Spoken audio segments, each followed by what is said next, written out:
না এটা তোর হাতটা দেখি একটা ভিডিও কর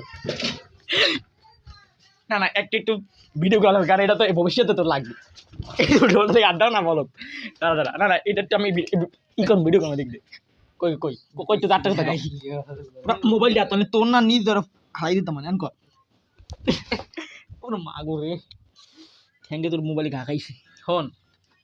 হ্যালো গাইস এখন আপনারা সবাই দেখেন আমার আমার আমার এই এই ছেলেটাই হাত কাট দিয়া মেয়েদের নাম লেখছে আপনারা সবাই দেখেন দাদা মোবাইলে ট্র্যাক করে তোর কম এখানে আমার মারতে হয় আমি ভিডিও করি ব্যক্তিগত কামে ই করতে না না না এটা ওটাই তো ব্যক্তিগত তুই এরকম কর এই ভিডিওটা করে রাখতে পারলে ভবিষ্যতে কামে লাগবে ভবিষ্যতে এটা অনেক বড় ই পাবে আকাম করছে নিজের এই ভিডিওটা করে রাখতে পারলে ভবিষ্যতে নিজের আমি কই আমি আপনাদের কাহিনীটা ফুল বলতে আছি আমি আপনাদের কাহিনী আমি আপনাদের কাহিনীটা ফুল করছি আমি আপনাদের